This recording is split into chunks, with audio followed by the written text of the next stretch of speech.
Saint Jerome Emiliani. He lived in the 15th and 16th century, and he was from Venice, but then he ran away, and he became a soldier. And he even fought to protect the city Treviso, Castle Nuovo, against the League of Cambrai, who wanted to attack and bring to a fall the Republic of Venice. And he was taken prisoner. He came into a dungeon, and there he started to pray to the Virgin Mary. And he had no faith previously, but when he got, and then through a miracle he also came free, and in gratitude to God he hung up his shackles with which he was bound in the dungeon onto the walls of a church in Treviso. Now, and he is the patronage of orphans and of abandoned children. And here's why.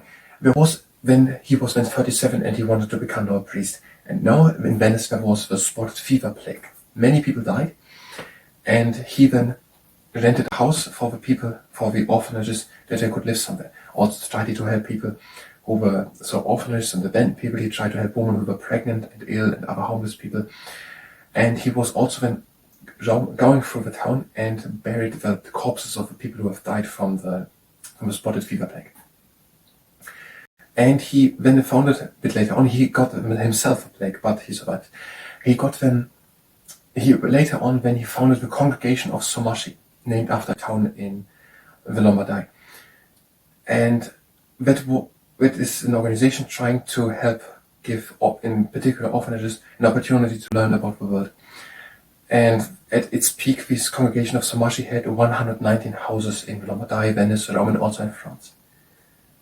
And that is according to Malcolm Day's Treasury of Saints book on page 26. If you click this video away, then please tell me what the reason for it was so that I can improve. Otherwise, hi and welcome. I'm trying to learn Biographyology. Today, Saint Jerome Emiliani. After we've done that, we're going to do Neckstretching. And if you participate in the Neckstretching, then it's very honest. Saint Jerome Emiliani. He lived in the 15th and 16th century. The feast day is February 8th.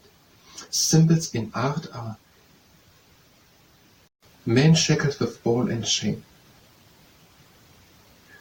So a male person is the symbol in art is a male person who has at the foot a chain, and then at the end an iron ball, so that the person cannot run away. Patronage, orphans and the abandoned children. Paintings, none known. Profile, soldier turned priest who built orphanages and founded an institution for the care of abandoned children. Okay, he was a soldier, but he then became a priest, and he built then homes where people who lost their parents can live, and also other institutions who care about children who don't have parents anymore or don't have parents who care for them. At a young age, Jerome turned his back on the affluent lifestyle of medieval Venice and ran away from home. He joined the army and served as an officer defending the fortress of Castel Nuovo, Treviso, against the League of Cambrai, an alliance of forces intended on breaking the Republic of Venice.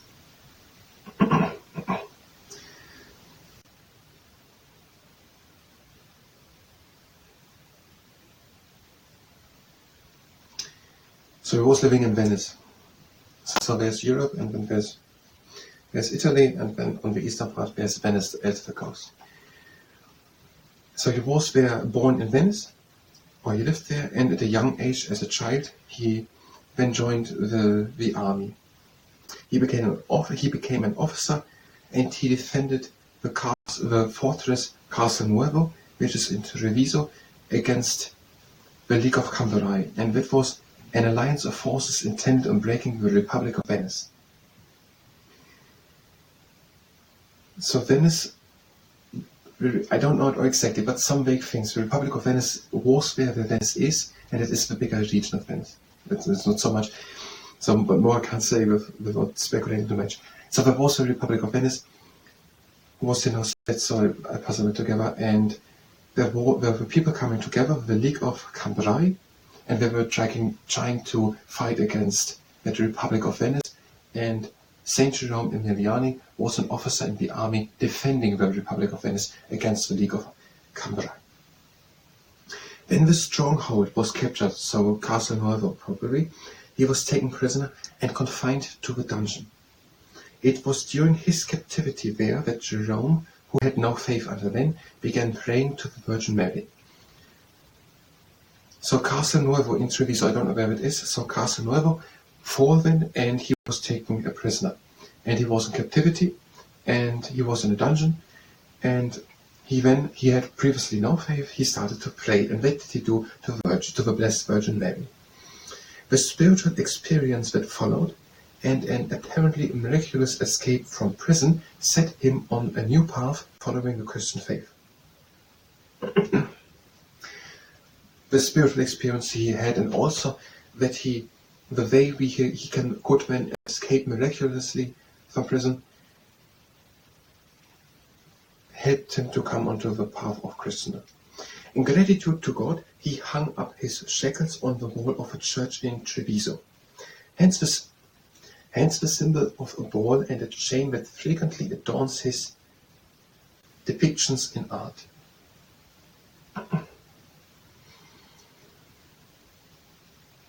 So at the church of Treviso, the town which he defended, he hung up his shackles which he had at the foot as a sign of gratitude to God. Now aged 37, he trained to be a priest, and he became then a priest. Cometh the hour, cometh the man. That year an outbreak of spotted fever plague hit Venice and left hundreds of people destitute. I don't know what that means. In a single-handed venture of emergency relief, Jerome rented a house with his own money to nurse the sick and accommodate the many children who had been orphaned and would otherwise have starved. He also helped women who were pregnant, ill, or homeless. Okay. When he was 37, probably, or at some time, there was in Venice a plague, the spotted fever plague, so many people died. And there were now many children who had lost their parents. And so he rented a house, and where he nursed the sick and also the many children, which were now orphans. He also tried to help women who were pregnant, ill, or otherwise homeless. At night, he roamed the city and buried those who lay dead, victim to the plague. Okay, he was going around, and so we're going to talk a bit about these things. And the people who had no one who would pick them up, and who no one wanted to touch because of the disease, of the spotted fever plague, did he not took and buried them, so that the disease is not spread further. After recovering from the disease himself, so he got it also, but he survived, he resolved to use his inheritance to set up orphanages in 6 towns.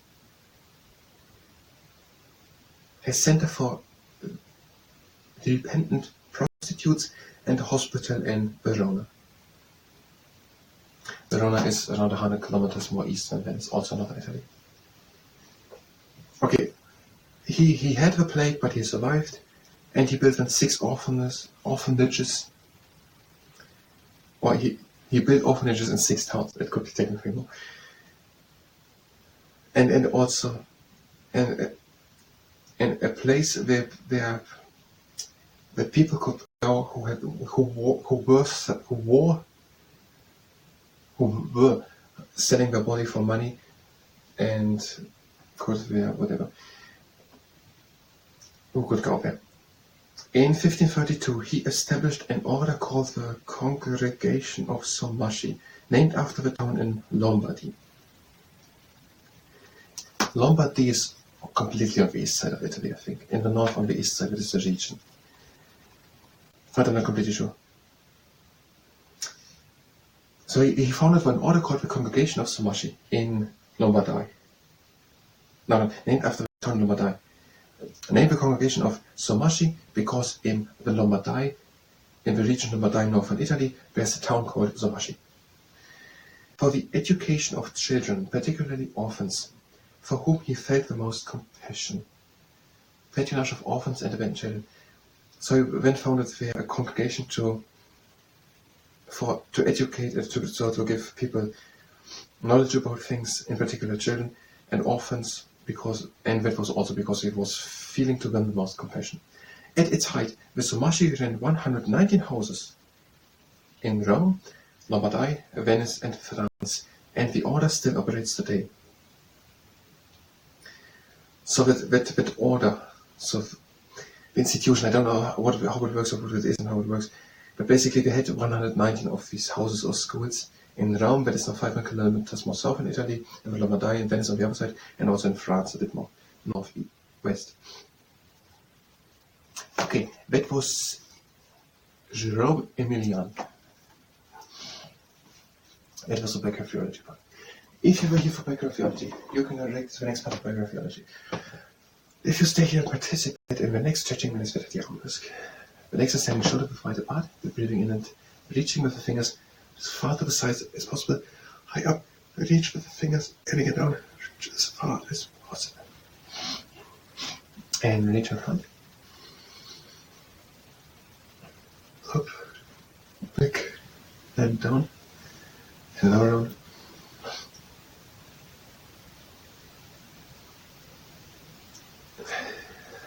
And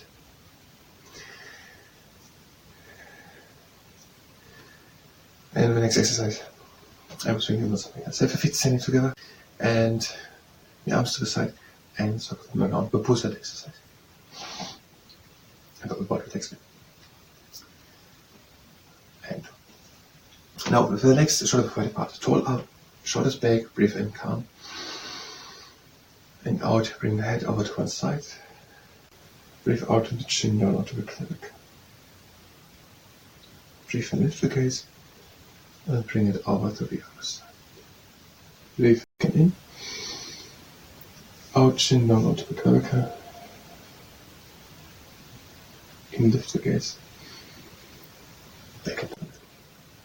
Out to the first side again. Breathe in.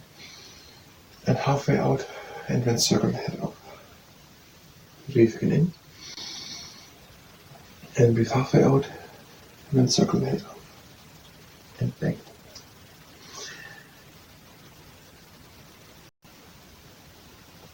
The fly exercise. Have the palms together, the elbows together, breathe in and reach high. Out and down. In and out. And down. Arms back, breathe in. And out, reach in front. In and back. Out in front. In and back.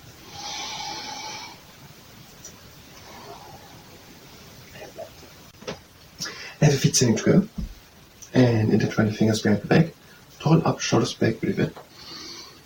And breathe out and bring the head over to the side. The chin down into the clavicle. Breathe out and pull the hands down to the ground.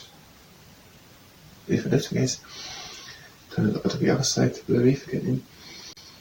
And out, chin down onto the clavicle. Pull the hands down to the ground. Breathe out. In, lift the gaze. Back into the middle.